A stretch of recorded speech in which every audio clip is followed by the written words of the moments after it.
Avanzamos a la tercera semana de nuestro estudio de historia de la Iglesia cristiana. Estamos en el segundo periodo que tiene como título La Iglesia perseguida. Ya vimos la primera parte que consiste en las épocas de persecución que sufrió la Iglesia en su comienzo. En esta segunda semana, en las lecciones 7 y 8, vemos la segunda y la tercera parte de este segundo periodo, la Iglesia perseguida. Ya vimos la perspectiva desde la persecución. Ahora, dentro de la iglesia, durante la persecución, hubo grandes avances y cambios también dentro de la estructura, dentro de la formación.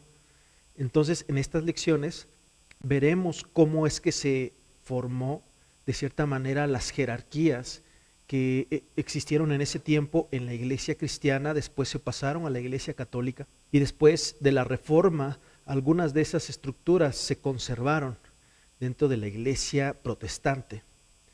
Es muy interesante cómo se desarrolló cada uno de los puestos, digámoslo así, dentro de la iglesia cristiana. Es un tema un tanto controversial. De hecho, hay algunos argumentos modernos que tratan de refutar el sistema de gobierno eclesiástico, mencionando que no pudo haber sido Pablo el que escribió los textos que mencionan el gobierno dentro de la iglesia. Esto resulta interesante e importante para comprender la estructura de cómo se organiza la iglesia en nuestro tiempo. Además que también veremos el desarrollo de la doctrina de la iglesia. Debido a la persecución, los cristianos de ese tiempo se enfrentaron a argumentos que trataban de refutar los principios del cristianismo, las doctrinas. Y entonces esto, en lugar de apocar a la iglesia, hicieron que surgieran grandes pensadores, grandes mentes iluminadas por el Espíritu Santo, iluminadas por Dios, para refutar lo que se quería levantar en contra de la doctrina de la iglesia. También se levantaron algunas herejías, algunas sectas, divisiones dentro de la iglesia verdadera. Y estas divisiones trataban ahora por dentro de contaminar los principios cristianos.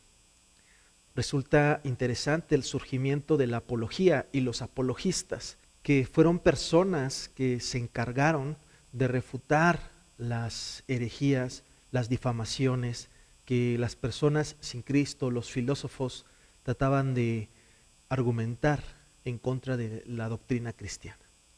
Todo esto resulta interesante y son los comienzos de la iglesia en el segundo siglo.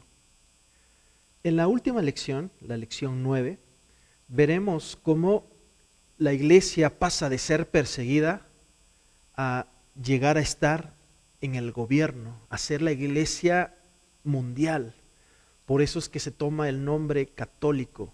La palabra católico significa universal. De ahí se tomó ese nombre durante este periodo en el que la iglesia se convirtió en la principal religión del mundo conocido. En esta tercera lección de esta semana, damos comienzo al tercer periodo de la historia de la iglesia, que es ahora la iglesia imperial. Analizaremos la vida de Constantino, el primer emperador que se hizo cristiano y el emperador por el cual la iglesia dejó de ser perseguida.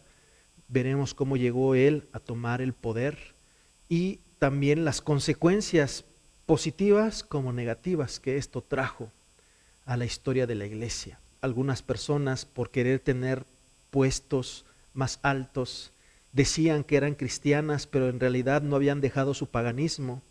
Y entonces empezó a haber un sincretismo de religiones dentro del imperio, ahora el Sacro Imperio Romano. Es muy interesante todo lo que se desarrolla en este tercer periodo y vamos a empezar a estudiarlo en la lección número 9. Gracias por tu atención. Nos vemos pronto.